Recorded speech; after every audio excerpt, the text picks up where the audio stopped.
Hello friends! Oh my goodness, I am so thrilled to be sat here with you today. I have officially finished the first quarter of my master's course. Placement was incredible. I loved every single second of it, and I feel really lucky to have discovered an area of physiotherapy that I'm so passionate about so soon in my course.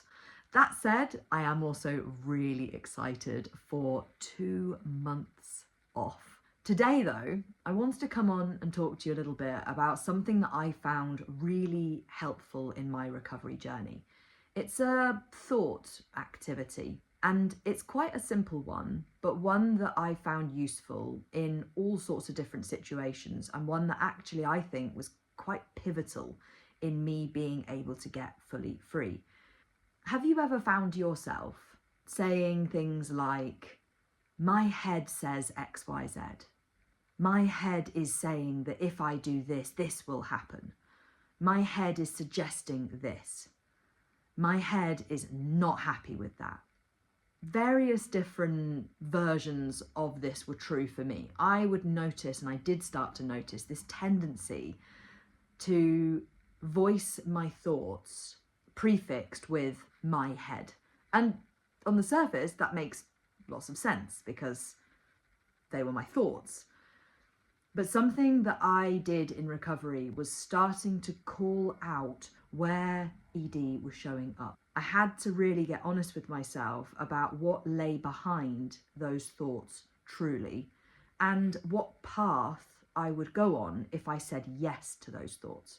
And the thing that may seem incredibly subtle and insignificant, but that actually I found really powerful, was challenging this tendency to label things as my head and replacing that instead with ED.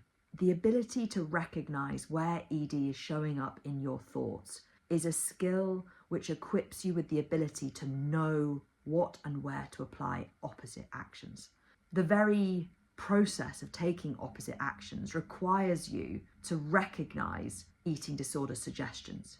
And therefore, the ability to actually come right back to root and at the point of either voicing or self-recognizing your thoughts, to label them at that place puts you in a really powerful position. And very simply what this looks like is, if you find yourself saying, my head says this, just take a moment to step back and say, actually, who is talking here?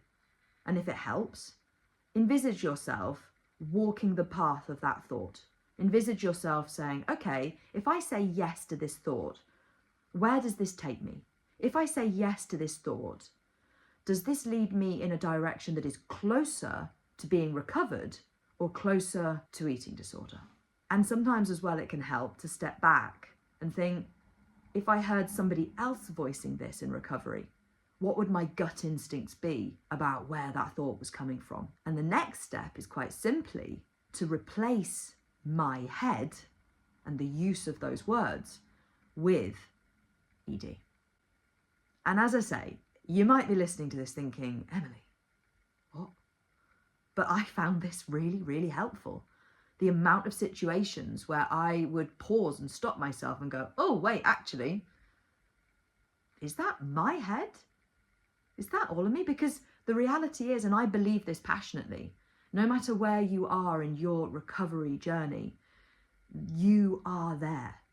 You, your core self, is alive and kicking, and there is a fire within you that burns with that wisdom, with that energy, with that source. And so no matter whether it is a blazing inferno or a little spark, you are always there.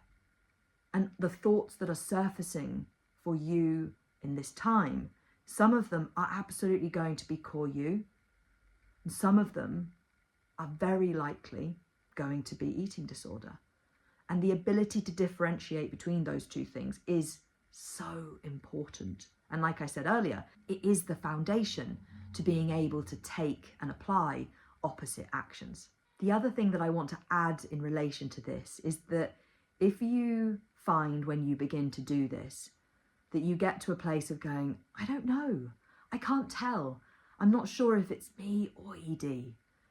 Something that I did in that situation, which again I found really useful, was utilising the if in doubt, ED's probably about.